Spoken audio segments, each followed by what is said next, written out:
ومن على المؤمنين بنبيه المجتبى الصلاة والسلام على سيدنا ومولانا محمد خير البراء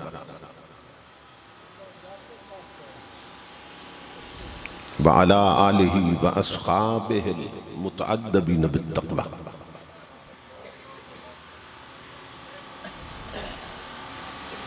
أما بعد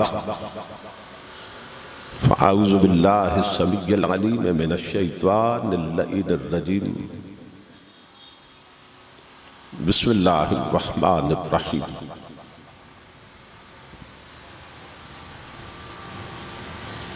فاذكروا آلاء الله لعلكم تفلحون.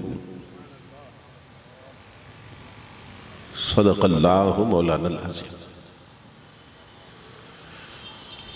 ان اللہ وملائکتہ یصلون علی النبی یا ایہا الذین آمنوا صلوا علیہ وسلموا تسلیما.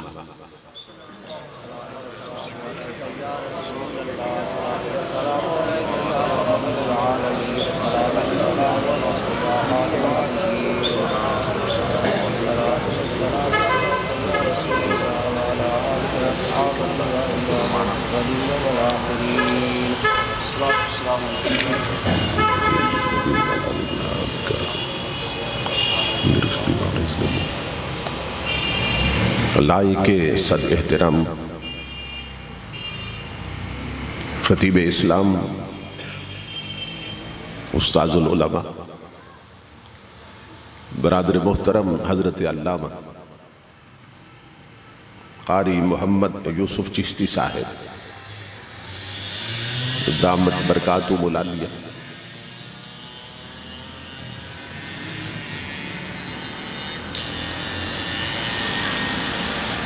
دیگر معزز مشائخ و علماء کرام اور محترم حاضرین و سامعین، اللہ رب العزت کا لاکھ لاکھ شکر ہے کہ جس نے اپنی توفیق خاص سے آپ کو اور مجھے آج کی اس عظیم الشان اور کثیر البرکات میلاد النبی کانفرنس میں حاضری کا شرف عطا کیا اور اپنا اور اپنے محبوب مکرم صلی اللہ تعالیٰ علیہ وسلم کا ذکر پاک اور پیغام عظیم سننے اور سنانے کی توفیق عطا فرمائی.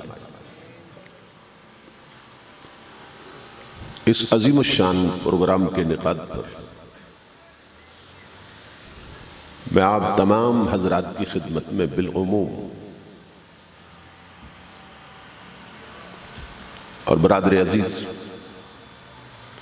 مجاہد ملت استاذ الحفاظ پیکر اخلاص و محبت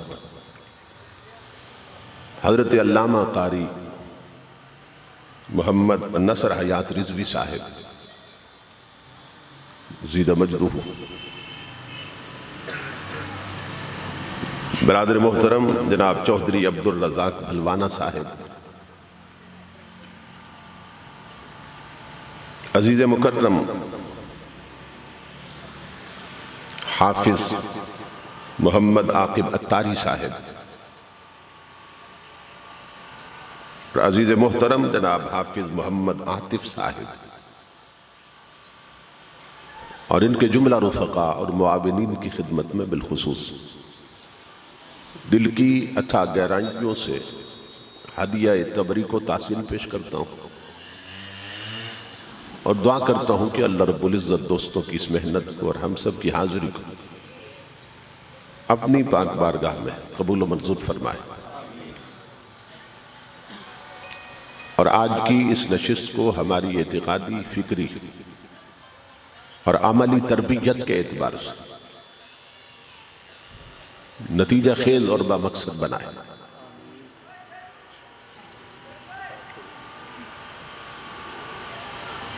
میں بار دیگر حضرت علامہ محمد نصر حیات رضوی صاحب کا شکر گزار ہوں کہ جن کی محبت بری دعوت پر تاریخ کا تعین ہوا اور میں اس پاکیزہ مجلس تک پہنچا ہوں۔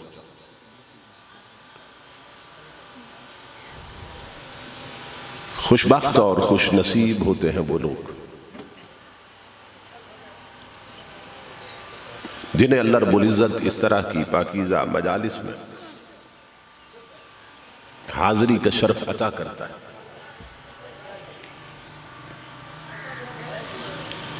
زندگی کا وہی وقت قیمتی ہے اور وہی گھڑیاں امرت ہے جو اللہ اور اس کے محبوب کے ذکر میں گزر جاتی ہیں۔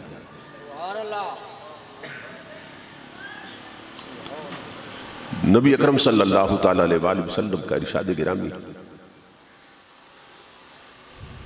اذا مررتم بریاض الجنت فرتعوا، کہ میرے غلاموں جب جنت کے باغوں میں جاؤ تو اپنی خوراک لے لیا کرو۔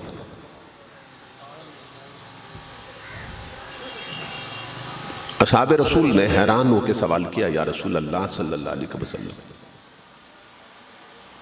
اس دنیا میں وہ جنت کے باغ کہاں پہ ہیں؟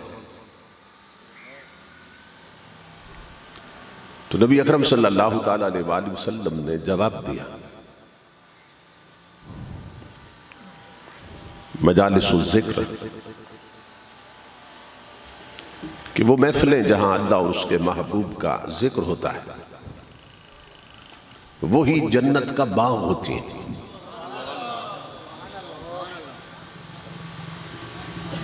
تو اس حدیث رسول کی روشنی میں اس وقت ہم جنت کے باغ میں بیٹھے ہیں۔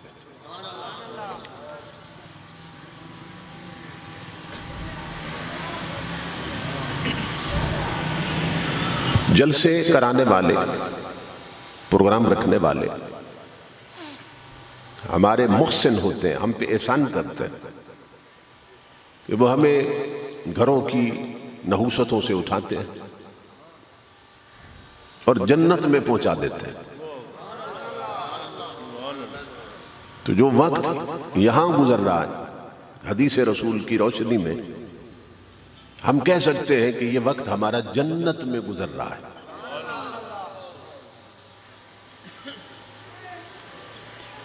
اب حدیث پاک یہ بتا رہی ہے کہ اگر اللہ کے اور اس کے محبوب کے ذکر کی مجلس کسی جنگل میں بھی رکھ دی جائے تو اسے بھی جنت بنا دیتی، اور یہ مجلس تو اللہ کے گھر میں ہو رہی ہے، تو اللہ کا گھر بھی جنت ہے اور ذکر نبی کی مجلس بھی جنت ہے۔ تو اس وقت ہم دوری جنت میں آئے بیٹھے، یعنی جنت میں جنت بنا کے بیٹھے۔ تو یہ کتنی خوش نصیبی کی بات ہے کہ ہم جنت میں آئے بیٹھے، جنت میں آئے بیٹھے۔ اور وہ لوگ جو آ سکتے تھے مگر نہیں آئے، آ سکتے تھے مگر نہیں آئے، انہیں اپنی قسمت پہ رونا چاہیے۔ وہ یہ نہ سمجھیں کہ ہم محفل میں نہیں گئے، وہ یہ سوچیں کہ ہم جنت میں نہیں جا سکتے۔ وہ جنت میں حاضری سے محروم رہے جو مجلس میں نہیں آ سکتے۔ اور امام الانبیاء کے غلاموں جو گھر چھوڑ کر، دکانیں چھوڑ کر، کاروبار چھوڑ کر اس جنت میں نہیں آ سکے، وہ قبروں سے اٹھ کر، پل صراط سے گزر کر اس جنت میں کیسے جا سکے کہ جس جنت میں آنا اتنا آسان تھا وہ یہاں نہ آ سکے۔ یہ ذہن میں رکھیے، مسجد بھی جنت ہے، ذکر نبی کی مجلس بھی جنت ہے۔ جو دنیا کی ان جنتوں میں نہیں آتے نا، وہ اس جنت میں بھی نہیں جا سکیں گے۔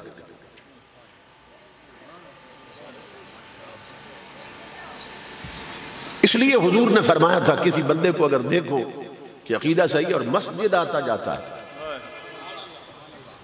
تو تم گواہی دے سکتے ہو کہ یہ بندہ جنتی ہے، کیونکہ جنت میں آتا جاتا ہے،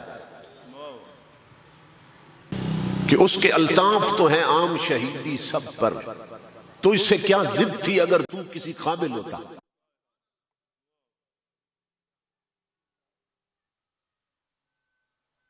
امام الانبیاء نے فرمایا وہ جگہ جنت کا باغ بن جاتی ہے جہاں اللہ اس کے محبوب کا ذکر ہوتا ہے. تو مسجد بھی جنت ہے، یہ ذہن میں رکھیں. ہر بندے کی طلب ہے کہ میں جنت میں پہنچ جاؤں. اللہ نے مسجد دنیا میں جنت بنا دی. تو حیرت کی بات ہے، جنت میں طلب ہے کہ جاؤں اور جنت میں نہیں آتے.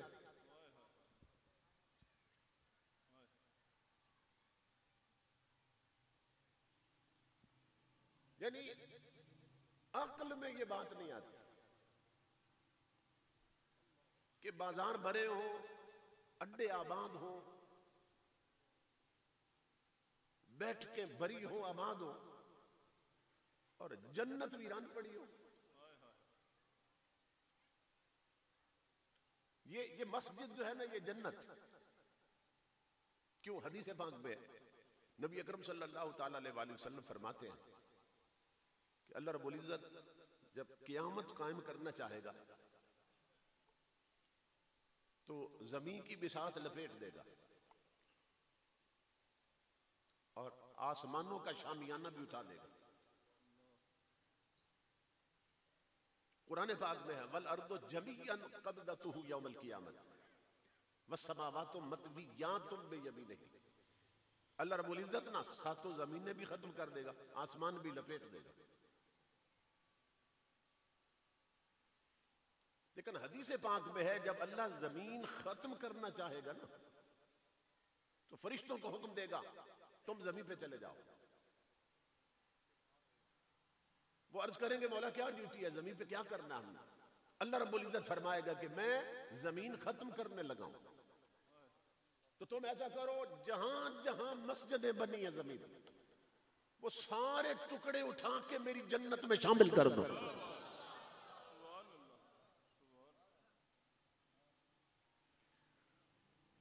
تو یہ جو جگہ ہے جہاں اس وقت بیٹھے ہیں یہ مسجد جنت ہے. یہ ٹکڑا کل جنت کا حصہ بننے والا ہے. اس لیے بزرگ فرماتے ہیں کہ جس کا پیسہ مسجد میں لگ گیا نا اس کا اجر کبھی ختم ہی نہیں ہوگا. کیوں؟ اس لیے کہ مسجد نے کبھی ختم ہی نہیں ہونا. تو ہم دوری جنت میں بیٹھے ہیں، اللہ کا گھر بھی جنت، ذکر نبی کی مجلس بھی جنت. تو یہیں پہ آپ سمجھ لیں امام الانبیاء کے غلاموں کہ جب ہم جیسے گناہگار لوگ 15ویں صدی ہے، فتنوں کا دور، جنت میں بیٹھے ہیں. جنت میں کیوں؟ یہاں ذکر رسول ہو رہا ہے. تو جس مجلس میں صرف ذکر رسول ہو وہ مجلس تو جنت ہو جاتی. تو حضرت ابو بکر عمر عثمان علی طلحہ زبیر، حضرت امیر معاویہ، ابو موسیٰ اشعری، حضرت مغیرہ بن شعبہ، اصحاب رسول کی ان محفلوں کا مقام کیا ہوگا جہاں صرف ذکر رسول نہیں خود ذات رسول بھی ہوتی تھی.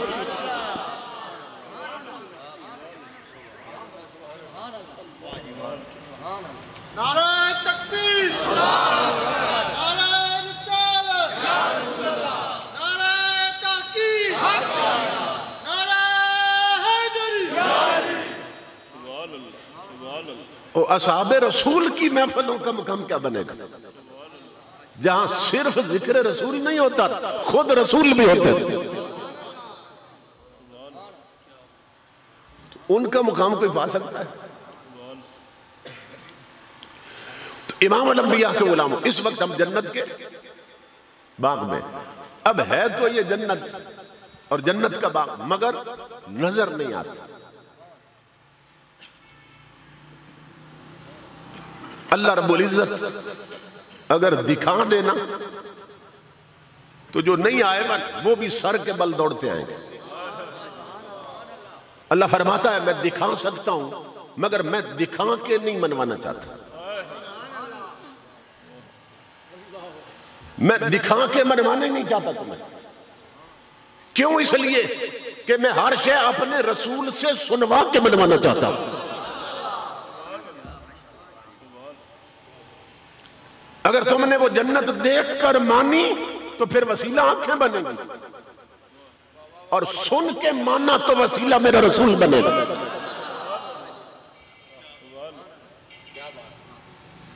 تو ہے تو یہ جنت مگر نظر نہیں آتی.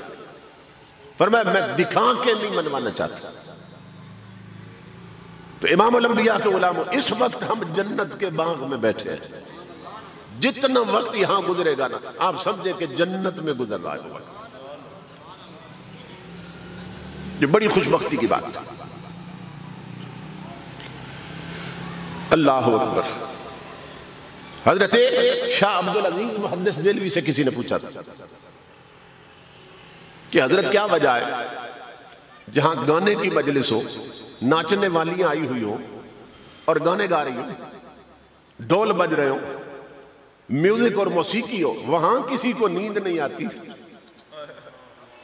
ذکر نبی کی مجلس میں نیند کیوں آنے لگتی ہے؟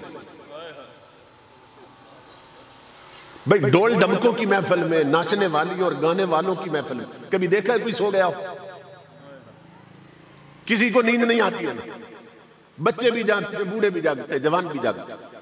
ناچنے والیوں کی محفل میں نیند نہیں آتی، گانے کی محفل میں نیند نہیں آتی، رانگ باجوں ڈول ڈمکوں کی محفلوں میں نیند نہیں آتی. ذکر نبی کی مجلس میں نیند کیوں آتی ہے؟ تو حضرت شاہ عبدالعزیز نے جواب دیا، فرمایا نادان سن، اور نیند پھولوں پہ آتی ہے، کانٹوں پہ نہیں آتی ہے.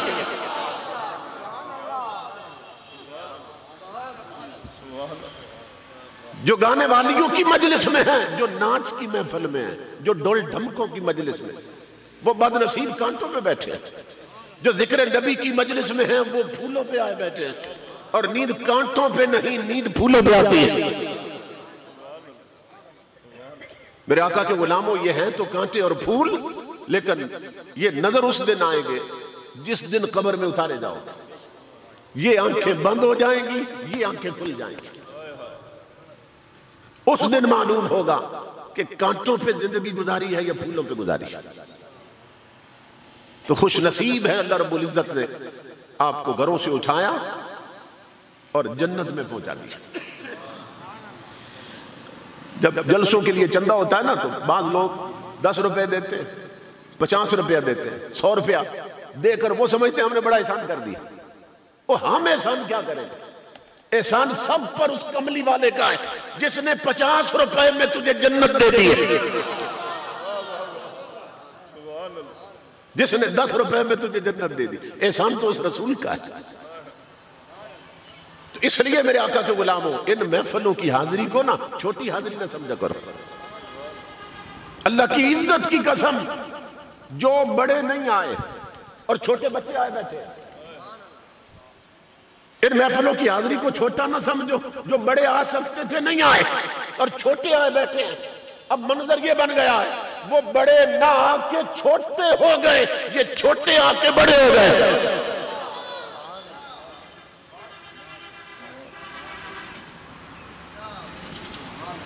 ساری عزتیں اور عظمتیں اللہ اور اس کے محبوب کی چوکھٹ سے نصیب ہوتی ہیں. قرآن حکیم کے جو الفاظ میں نے تلاوت کرنے کا شرف حاصل کیا، ان میں اللہ رب العزت نے ہمیں حکم دیا کہ ہم اس کی نعمتوں کا ذکر کریں. فَاذْكُرُوا آلَاءَ اللَّهِ لَعَلَّكُمْ تُفْلِحُونَ. اللہ فرماتا ہے کہ اللہ کی نعمتوں کو یاد رکھا کرو، اس کی نعمتوں کی باتیں کیا کرو، اس کی نعمتوں کا ذکر کیا کرو. تو کیا ہوگا؟ تم ایک ایسے راستے پہ چل پڑو گے کہ تم فلاح پا جاؤ گے.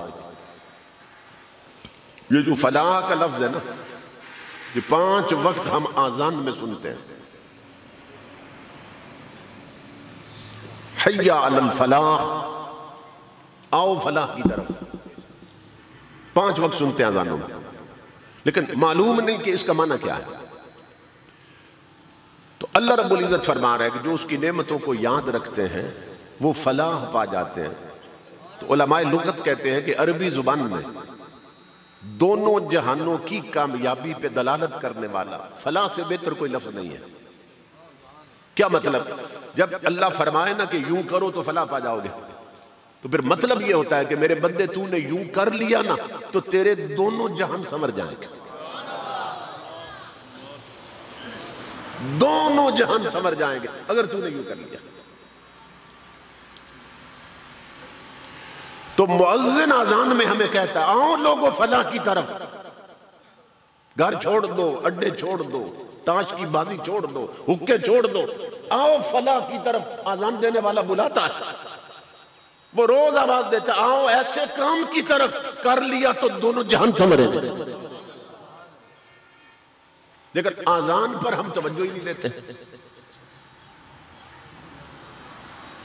یہ ذہن میں رکھیے کہ مفسرین نے لکھا ہے، علماء نے لکھا ہے کہ جو بندہ اذان کے وقت بھی باتیں کرتا رہتا ہے، یا اس نے گانا چلا رکھا ہے یا ٹی وی لگا ہوا، بند نہیں کرتا ہے، اذان کی طرف توجہ نہیں دیتا ہے، مرتے ہوئے اس بدبخت کو کلمہ کبھی نصیب نہیں ہوتا ہے۔ یہ مسئلے بھی ساتھ ذہن میں رکھیں۔ نبی اکرم صلی اللہ تعالیٰ علیہ وسلم تشریف فرما تھے، مرد بھی تھے، خواتین بھی بیٹھی تھی، صحابی بھی تھے، صحابیات بھی بیٹھی تھی۔ تو حضرت بلال نے اذان دی۔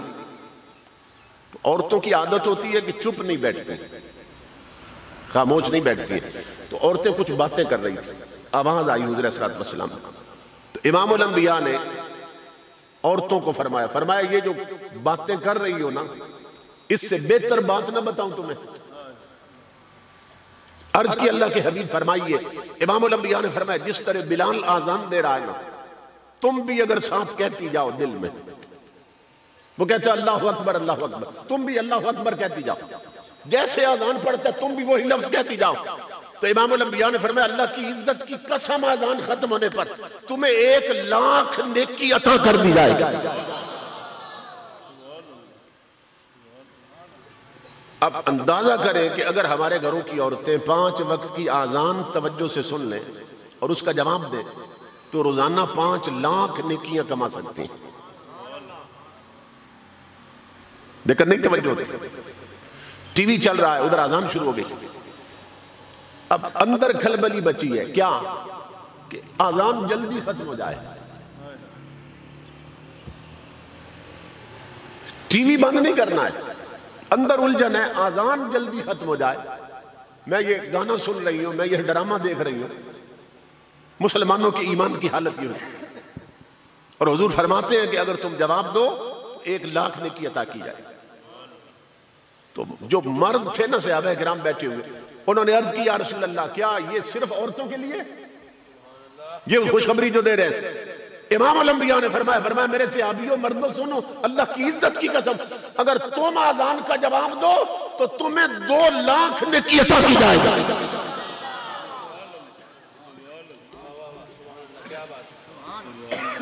نعرہ تکبیر،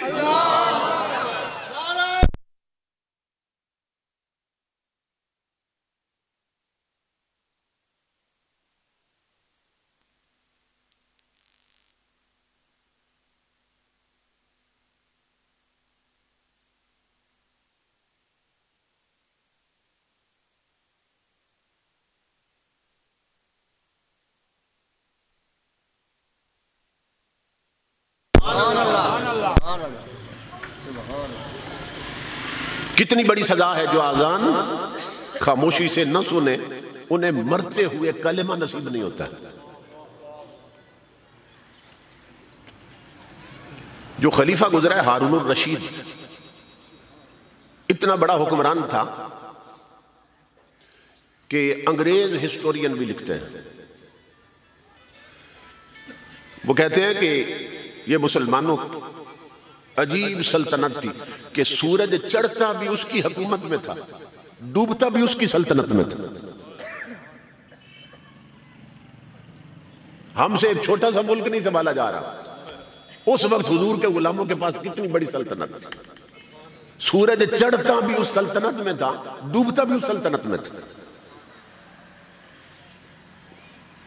بادل کے ٹکڑے کو دیکھتا نا ہارون الرشید کہ بادل اٹھا ہے، تو بادل کو کہتا تھا، دنیا کے کسی حکمران کے یہ آپ لفظ نہیں دکھا سکتے، یہ محمد عربی کا غلام ہے، بادل کے ٹکڑے کو کہہ رہا ہے او بادل کے ٹکڑے جس زمین پہ تیری مرضی ہے جا کے بارش برسا، جہاں برسے گا محمد عربی کے غلام کی حکومت ہوگی۔ اتنی بڑی سلطنت، تو جب بادشاہ اتنا بڑا ہے اور اتنی بڑی سٹیج کا ہے تو پھر اس کی بیوی کے تو بڑے نخرے ہونے چاہیے تھے۔ آج تو چھوٹی چھوٹی سلطنتوں کی جو عورتیں ہیں، افسروں کی بیوی ہیں، ان کے نخرے نہیں برداشت ہوتے، اتنے بڑے حکمران کی بیوی ہے، لیکن قبر اور قیامت کی فکر رکھنے والی۔ کون؟ ملکہ زبیدہ، یہ ہارون الرشید کی بیوی تھی۔ اس نے 300 حافظ قرآن لونڈی خریدی تھی۔ اس وقت لونڈیاں بکتی تھی اور امیر لوگ خریدتے تھے، تو جتنی لونڈیاں خریدی نا اس نے، کتنی خریدی؟ 300۔ ہر لونڈی حافظ قرآن تھی۔ جب 300 خرید چکی ہے، پورا لشکر بن گیا، انہیں کہنے لگی میری بہنوں سنو کہ میں نے تمہیں کیوں خریدا، میں اپنے محل میں تمہیں ٹھہراؤں گی، جو میں پہنوں گی تمہیں پہناؤں گی، جو میں کھاؤں گی تمہیں کھلاؤں گی، جو پیوں گی تمہیں پلاؤں گی، میرے محل میں رہنا ہے تمہیں، ڈیوٹی تمہاری صرف اتنی ہے، ضرورتیں پوری کروں گی، تنخواہ دوں گی کہ تم 300 حافظ قرآن ہو، اپنا ٹائم ٹیبل بنا لو، وقت آپس میں تقسیم کر لو، میری طلب یہ ہے کہ میرے محل میں 24 گھنٹوں میں 1 منٹ بھی ایسا نہ گزرے جب رب کے قرآن کی تلاوت نہ ہو رہی ہے۔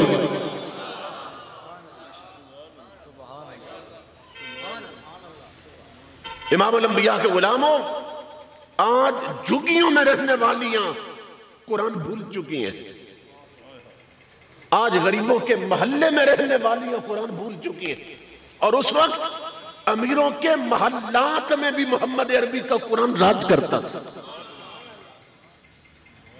کتنی تبدیلی آ گئی۔ تو یہ ملکہ زبیدہ، تو نیکوں کی سہیلیاں بھی نیکی ہوتی ہیں، تو یہ جب فوت ہو گئی نا تو اس کی ایک سہیلی بیان کرتی ہے، کہتی ہے میری طلب تھی کہ یہ اپنی آخرت کے لیے، قبر قیامت سنوارنے کے لیے بڑا کرتی تھی، صدقہ و خیرات کرتی تھی، اتنی لونڈیاں خریدی تھی، تو کاش مجھے پتہ چل جائے کہ مرنے کے بعد ملکہ زبیدہ سے کیا بیتی ہے، کیا گزری اس پہ۔ تو کہتی ہے میں اس طلب میں تھی، مجھے نا خواب میں مل گئی، ایک دن سوئی تو خواب میں آ گئی ملکہ، تو میں نے زبیدہ سے کہا، میں نے کہا تو بہت ڈرتی تھی قبر اور قیامت سنوارنے کے لیے، تو بتا پھر تیرے ساتھ آگے کیا بیتی ہے۔ تو زبیدہ کہنے لگی اللہ کے کرم کا کچھ نہ پوچھ۔ کہا جب میں قبر میں گئی ہوں نا، قبر میں مجھے دفن کرنے کے بعد جب لوگ لوٹے، فرشتے آتے ہیں نا، فرشتے آتے ہیں، زبیدہ کہنے لگی میری بہن اللہ کی عزت کی قسم، فرشتے حساب لینے والے، امتحان لینے والے قبر میں بعد میں آئے ہیں، میرے رب کی آواز مجھے پہلے آئی ہے۔ میرے رب نے مجھے فرمایا زبیدہ مجھے بتا، تو ایک دن کھانا کھا رہی تھی، تو نے لقمہ توڑا تھا اور اس کے ساتھ سالن بھی لگا لیا تھا، تو منہ کے قریب کر کے تو نے پھر واپس رکھ دیا تھا، بتا تو نے ایسا کیوں کیا تھا؟ قبر میں اللہ بات کر رہا ہے، ابھی فرشتے نہیں آنے دی اس نے، بتا وہ گراں سالن لگا کے منہ کے قریب کر کے کھایا نہیں تھا، واپس کیوں رکھ دیا تھا؟ زبیدہ کہتی ہے میں نے اللہ سے عرض کی میرے رب تو جانتا ہے، تو اسے کوئی شے چھپی ہے؟ جب میں نے لقمے کو سالن لگا کے منہ کے قریب کیا تھا نا، تو مسجد میں مؤذن نے آذان شروع کر دی تھی، اور میرے سر کا دوپٹہ تھوڑا سا اترا ہوا تھا، آدھے سر پہ تھا، آدھا سر ننگا تھا، میں نے تیرے نام کی عظمت اور ادب میں لقمہ واپس رکھ دیا، میں نے کہا میں پہلے سر ڈھانپ لوں، میرے رب کا نام لے رہا ہے۔ اللہ رب العزت نے مجھے قبر میں فرمایا زبیدہ مجھے اپنی عزت کی قسم، وہ جو تو نے میرے نام کا ادب کیا اسی پر جنت میں نے تیرے نام کر دی تھی۔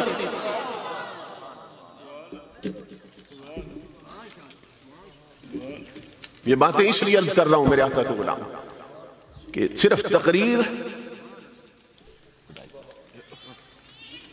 جو ہوتی ہے نا صرف تقریر، جیسے آج مزاج ہے کہ لوگ صرف کانوں کی لذت اور چسکا لے کے چلے جاتے، سیکھتے کچھ بھی نہیں ہے.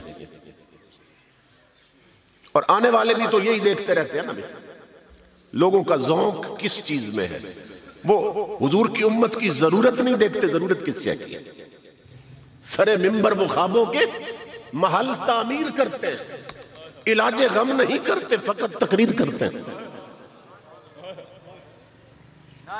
اسی لیے تو یہ حالت ہوتی ہے. نعرہ رسالت، نعرہ تحقیق، نعرہ حیدری. تو اللہ رب العزت فرماتا ہے کہ میری نعمتوں کو یاد رکھو، میری نعمتوں کا ذکر کرو. اگر تمہیں یاد رہا کہ یہ نعمت، ذکر نعمت کا حکم کیوں دے رہا ہے کہ نعمتیں میری یاد رکھو؟ کیوں کہ اگر تمہیں یاد رہا نا کہ یہ نعمت ہے تو پھر جس نے دی ہے اسے کبھی نہیں بھولو گے. دیکھو نا، یار یاروں کو نشانیاں دیتے تھے، انگوٹھیاں دے دیتے تھے، رومال دے دیتے تھے. کیوں نشانی کیوں دی جاتی ہے؟ کہ جب جب دیکھو گے تب تب مجھے یاد رکھو گے. اسی لیے نشانیاں دی جاتی ہیں نا. تو اللہ رب العزت فرماتا ہے یار تجھے صرف رومال دے دے، انگوٹھی دے، ایک نشانی دے، اسے تو یاد رکھتا ہے. اور میں نے اتنی دی ہیں، تو گننا چاہے گن نہیں سکتا. مجھے کیسے بھول گیا تو؟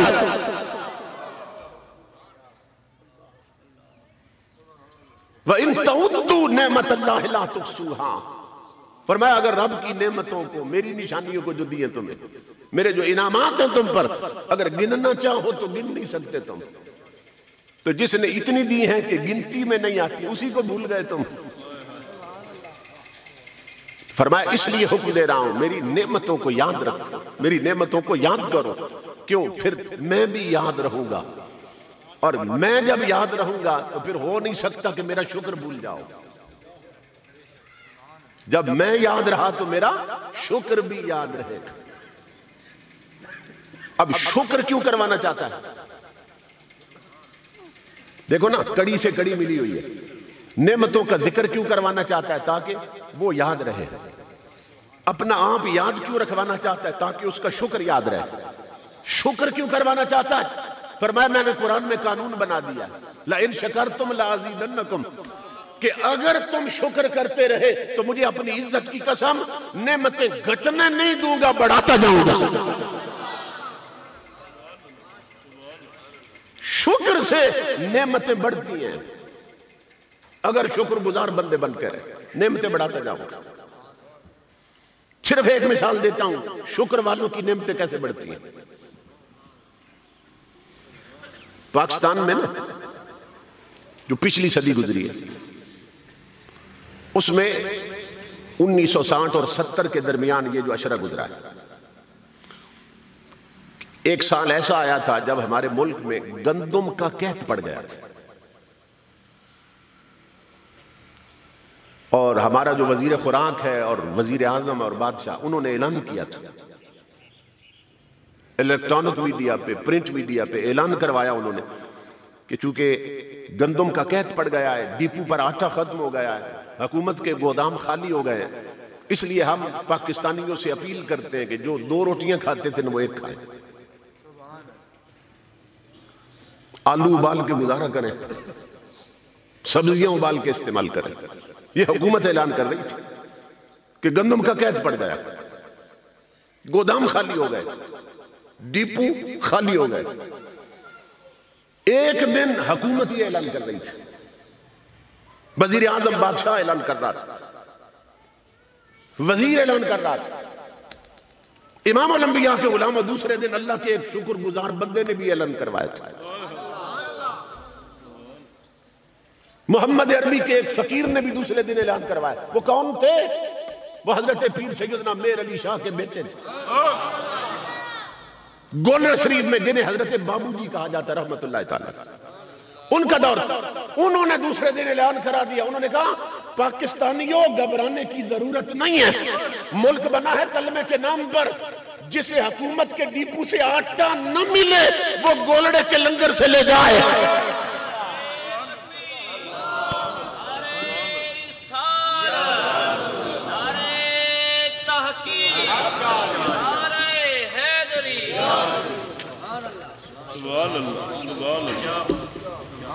جو خدا کے شکر گزار بندے ہیں نا، انہیں پتا ہے کہ یہ روٹی کپڑے مکان اور رزق کا وعدہ کسی سیاست دان کا نہیں ہے، رحمان کا ہے۔ وہ کہتا ہے شکر تم نہ بھولنا، رزق میں نہیں گھٹنے دوں گا۔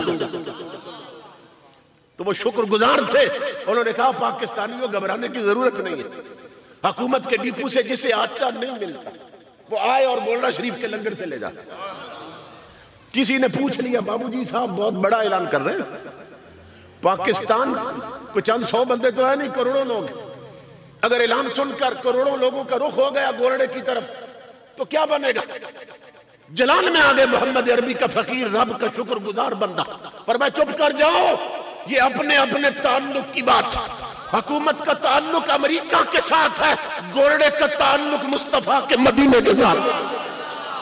تاجدار ختم نبوت زندہ باد، زندہ باد، تاجدار ختم نبوت زندہ باد، زندہ باد۔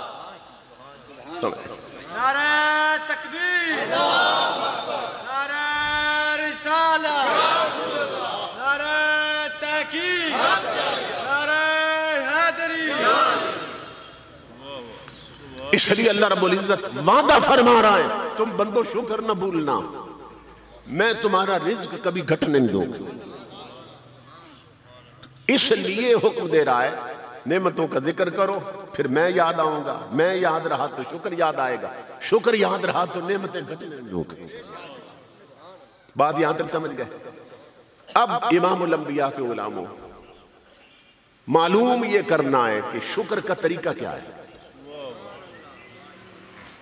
کیونکہ ہمارے اکثر لوگ بھی نا بی اے بی ایڈ ہیں، ایم اے کر لیا ہے، بڑی بڑی ڈگریاں ان کے پاس، ڈاکٹر انجینئر ہیں، اگر پوچھو کہ اللہ کے شکر کا طریقہ کیا نہیں بتا سکتے۔ وہ کون سا شکر ہے جس پر اللہ وعدہ کر رہا ہے اگر یہ شکر کیا تو نعمتیں گھٹنے نہیں دوں گا؟ بڑھاتا جاؤں گا۔ دو تاکیدیں لگائیں اللہ نے، لَإِن شَكَرْتُمْ لَأَزِيدَنَّكُمْ، لَأَزِيدَنَّكُمْ، لام تاکید کا، نون ثقیلہ پھر تاکید کا، کہا تم شکر گزار بن کے رہے تو میں ضرور بالضرور نعمتیں بڑھا دوں گا۔ ایک بار ضرور نہیں کہا، فرمایا ضرور ضرور نعمتیں بڑھا دوں گا اگر تم شکر گزار بن کے رہے۔ اب دیکھنا یہ ہے کہ وہ کون سا شکر ہے اللہ کا، شکر کا کیا طریقہ ہے کہ جس شکر پر اس کا وعدہ ہے کہ نعمتیں بڑھتی ہیں۔ حضرت جنید بغدادی رضی اللہ تعالیٰ اور دیگر مفسرین اور محققین فرماتے ہیں کہ وہ شکر یہ ہے، یہ اچھی طرح سمجھ لیں، یہ ایک بات بھی یاد رہ گئی نا تو پوری تقریر ٹھکانے لگی۔ آج اگر ہم نے یہ سیکھ لیا کہ اللہ کا شکر کیسے کرنا تو مقصد پورا ہو جائے گا میرے آنے کا۔ وہ شکر جس پر نعمتیں بڑھتی ہیں کون سا شکر ہے؟ تو علماء فرماتے ہیں، حضرت جنید بغدادی فرماتے ہیں وہ شکر یہ ہے کہ اللہ نے جو نعمتیں تمہیں دی ہیں نا، جو نعمتیں اللہ نے تمہیں دی ہے اس کی دی ہوئی نعمتوں سے اس کی نافرمانی نہ کرو، یہی اس کا شکر ہے۔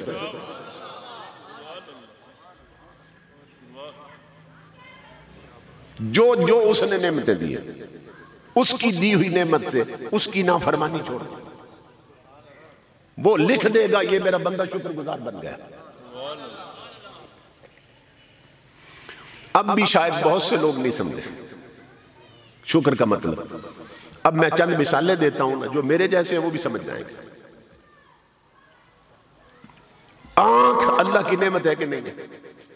جن کی نہیں ان سے پوچھو کتنی بڑی نعمت ہے۔ آنکھ نعمت، بہت بڑی نعمت۔ اللہ فرماتا ہے میری اس نعمت کا شکر ادا کر۔ کیا مطلب اب شکر کا؟ کہ ان آنکھوں کے ساتھ زندگی بھر کے لیے وہ چیزیں دیکھنا چھوڑ دو جن کا دیکھنا اللہ اور اس کے رسول نے حرام کر دیا۔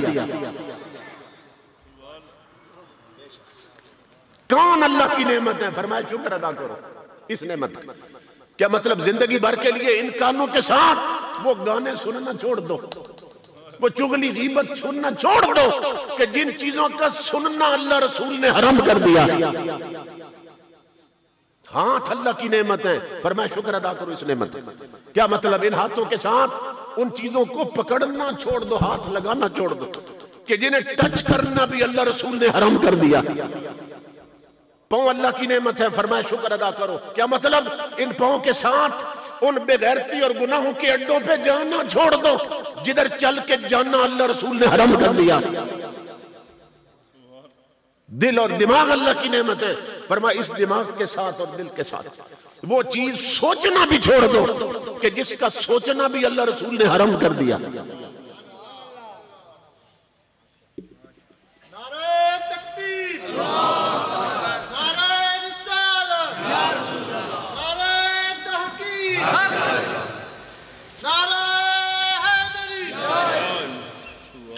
اب مجھے بتائیے امام الانبیاء کے غلاموں کہ جس کی آنکھ بھی اس کی نافرمانی نہ کرے، جس کے کان بھی نافرمانی نہ کرے، جس کے ہاتھ بھی اللہ کی نافرمانی نہ کرے، جس کی زبان اور دل اور دماغ بھی نافرمانی نہ کرے، پاؤں بھی نافرمانی نہ کرے، ایسا بندہ کہاں ملے گا؟ اگر میں شکر کا معنی نہ بتاتا نا اور صرف یہ کہہ دیتا کہ ہاتھ اٹھائیں جو اللہ کا شکر کرتے، تو سب کے ہاتھ اٹھ جانے تھے میرے سمیت۔ لیکن اب معنی پتہ چل گیا شکر کا کیا ہے، اب کوئی ہاتھ اٹھا سکتا ہے؟ اس لیے کہ ہمارے کان بھی نافرمان ہو گئے، آنکھیں نافرمان ہو گئے، زبان نافرمان ہو گئے، ہاتھ نافرمان ہو گئے، پاؤں باغی ہو گئے اللہ رسول کے۔ تو اللہ فرماتا ہے میرے بندو اگر ایسا شکر کرو تو مجھے اپنی عزت کی قسم نعمتیں گھٹنے نہیں دوں گا۔ یہ ہے شکر جس پر وعدہ ہے کہ نعمتیں گھٹنے نہیں دوں گا۔ اسی لیے اللہ رب العزت نے قرآن میں شکوہ کیا ہے، یوں سمجھے شکوہ کیا ہے، فرمایا وَقَلِيلٌ مِّنْ عِبَادِيَ الشَّكُورُ۔ اللہ فرماتا ہے دنیا میں ڈھونڈو لوگوں، میرے شکر کرنے والے بندے بہت تھوڑے ملیں گے تمہیں۔ قرآن میں اللہ فرماتا ہے میرے شکر گزار بہت تھوڑے رہ گئے دنیا میں۔ یہ ہے اللہ کے شکر کا طریقہ۔ تو اللہ رب العزت نے حکم دیا کہ اس کی نعمتوں کا ذکر کیا جائے۔ امام الانبیاء کے غلاموں، لیکن اب پریشانی یہ ہے کہ قرآن میں خود اس نے بتایا کہ نعمتیں گنتی میں نہیں آتی۔ وَإِن تَعُدُّوا نِعْمَتَ اللَّهِ لَا تُحْصُوهَا، اللہ کی نعمتوں کو اگر گننا چاہو تو انکاؤنٹیبل ہے، گنتی میں نہیں آتی ہیں۔ تو خود بتایا کہ نعمتیں گنتی میں نہیں آتی ہیں۔ اب غور سے آپ سنیں یہ بات کہ جو گنتی میں نہیں آتی ہیں نا، ان کے بارے میں حکم دے دیا کہ ان کا ذکر کرو۔ تو کیا یہ پاسیبل ہے، کیا ممکن ہے کہ جو چیز ذکر میں نہیں آتی، گنتی میں نہیں آتی ہے، وہ ذکر کر سکتے ہیں؟ کہ حکم دے رہا ہے میری نعمتوں کا ذکر کرو، اور خبر دے رہا ہے کہ نعمتیں گنتی میں نہیں آتی، تو جو گنتی سے باہر ہیں وہ ذکر کیسے کریں گے؟ بھائی جن چیزوں کو آپ گن نہیں سکتے ان کا ذکر کر سکتے ہیں؟ اگر ذکر میں آ جائیں گی تو پھر گنتی میں بھی آ جائیں گی۔ تو ادھر حکم دے رہا ہے کہ نعمتوں کا ذکر کرو، اور ادھر خبر دے رہا ہے نعمتیں گنتی میں نہیں آتی۔ اب جو گنتی میں نہیں آتی مولا پھر ان کا ذکر کیسے کریں ہم؟ وہ گنتی سے ہی باہر ہے۔ تو جب ایسی صورت بن جائے نا تو جو علماء ہیں، محققین ہیں، صوفیاء ہیں، وہ پھر قرآن و سنت کی روشنی میں نا راستہ بنا کے دیتے ہیں، اس کو مخرج ایگزٹ کہتے ہیں، وہ راستہ بناتے ہیں کہ اللہ کے اب اس حکم پہ عمل کیسے کریں۔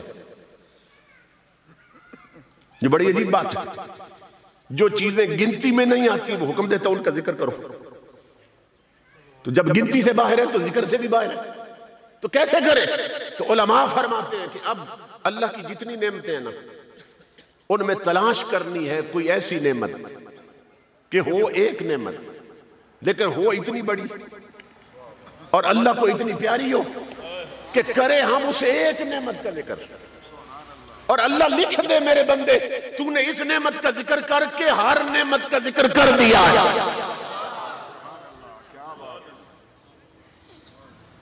وہ تلاش کرے کون سی نعمت ہے جو اتنی بڑی ہے اللہ کی بارگاہ میں، کہ کرے اس ایک نعمت کا ذکر، اور اللہ لکھ دے میرے بندے تو نے ہر نعمت کا ذکر کر دیا۔ تو امام الانبیاء کے غلاموں جب تلاش کیا تو وہ نعمت وجود مصطفیٰ نکلی۔